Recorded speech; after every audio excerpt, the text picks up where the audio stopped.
আসসালামু আলাইকুম, সবাই কেমন আছেন? আলহামদুলিল্লাহ আমরা সবাই ভালো আছি। আজকে আমি একটা নতুন ভিডিও নিয়ে হাজির হয়েছি আপনাদের সামনে। আজকে দেখাবো আমি শোল মাছ।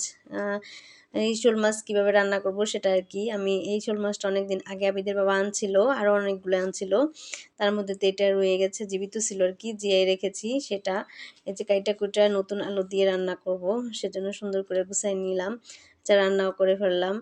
টমেটো দিছি, ধনিয়া দিছি, তারপরে কাঁচামরিচ দিছি, সব কিছু দিয়ে সুন্দর করে রান্না করেছি। আমার রান্না করার লুকটা কেমন হয়েছে সবাই আমাকে বললেন কমেন্টের মাধ্যমে।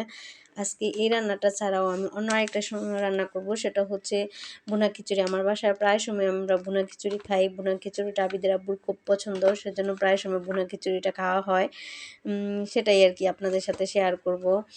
সবজি দিব, তারপরে মুরগির গোস্ত দিব, চাল ডাল আর কি একসাথে করিয়া, এই যে একসাথে করিয়া রেখেছি চাল আর ডাল, এগুলো করব।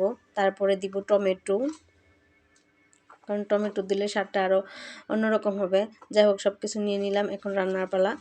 পাতিলে কড়াই দিয়ে দিলাম, পাতিল দিয়ে দিলাম, চুলোতে পাতিল দিয়ে দিলাম আর কি।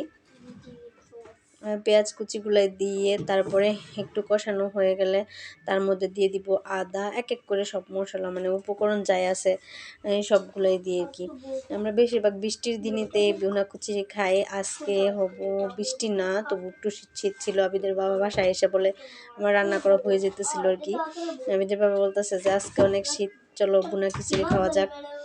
প্রথম অবস্থায় ভাবছিলাম না, রান্না করবো না, পরে বলতেছি যাই হোক রান্না করি, অনেক দিন ধরেই খাওয়া হয় না ভুনা খিচুড়িটা, সেজন্য আজকে একটু রান্না করি। ছোট আমার ছেলে আবিদ হাসানও বলতেছে যে বিরিয়ানি করো, বিরিয়ানি করো, কিন্তু বিরিয়ানি থেকে এটা অনেক ভালো লাগে আর কি খাইতে, সেজন্য এইটাই করলাম। যাই হোক, এক এক করে সব উপকরণ মশলা টশলা দিয়ে কষানো হয়ে গেলে তারপরে চাল দিয়ে রান্না করবো আর কি। এই তো আস্তে আস্তে হয়ে যাচ্ছে।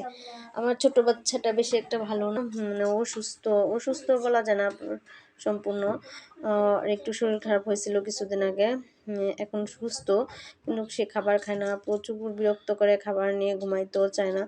এখন 2-3 দিন যাবৎ খাবার খায় না দেখে শরীরটা অনেক দুর্বল হয়ে গেছে আর কি, সেজন্য আজকে শুধু ঘুমাইতেছে আর ঘুমাইতেছে। রান্না করার সময় অবশ্য সে সজাগ ছিল, রান্না করার সময় প্রথম অবস্থায় সজাগ ছিল, তারপর আবার ঘুমায় পড়ছিল। সব কিছু মিলাই আর কি। আমার ছোট বাচ্চার জন্য সবাই দোয়া করবেন যেন সে খাবার খায়। সে খাবার খাইতেই চায় না, খাবার খাওয়ার নিয়ে কত কষ্ট। এই যে গোস্ত দিয়ে দিলাম, এখন ডাকনা দিয়ে ডেকে দিলাম, গোস্তগুলো সিদ্ধ হয়ে যায়। চাল আর ডাল আমি পরিষ্কার করে নিলাম, ধুয়ে টুয়ে আর কি একটা বাটিতে নিয়ে নিচ্ছি। সব কিছু কষানো হয়ে গেলে এখন সবজি দিয়ে দিব। এই যে এক এক করে সবজি দিয়ে দিতেছি। ফুলকপিটা আমি আস্ত রেখেছি, কারণ দেখা গেছে কতবার নাড়াটাড়া দিলে এগুলো এমনিতে এগুলো যাবে, ভেঙে যাবো, এই জন্য আমি আস্তে আস্তে রেখে দিয়েছি আর কি। যাই হোক, সব কিছু দিয়ে একবারে এরকম। আমার চ্যানেলে যারা নতুন আমার ভিডিওটা দেখতেছেন, সবাই আমার চ্যানেলটা সাবস্ক্রাইব করে দিবেন, আর লাইক দিবেন, শেয়ার করবেন, কমেন্ট করবেন। লাইক দিলে কি হয়, ভিডিও করার আগ্রহটা আর একটু বেড়ে যায়। হ্যাঁ, এখন এই যে চাল দিয়ে দিলাম, চাল দেওয়ার পরে এটা আর একটু কষায় নিব। আজকে রান্না করার সময় একটু গ্যাস ছিল না, অনেক কষ্ট হয়েছে এই খিচুড়িটা করার, কিন্তু খাইতে খুব টেস্ট হয়েছে। নিবি নিবি নিবি নিবি জাল জ্বলছে, তবু ঠিক আছে, কিন্তু খাইতে অনেক টেস্ট হয়েছে। আমার আবিদ হাসান বলে অনেক খিচুড়ি মজা হয়েছে মা, আরেকদিন এরকম তুমি বানায়ো। সে পাশের আন্টিকে দিয়েই খাবে, নাকি বলে আসছে যে কী বানায় তোমাদের আম্মু, কী করে বলছে যে আমার আম্মু বোনা খিচুড়ি বলে যে আমাকে দিও, সে নাকি বলে কথা দিয়ে আসছে, এখন সে দিবেই। তারপরে দিয়া তারপরে খাইছি আমরা। আল্লাহ হাফেজ।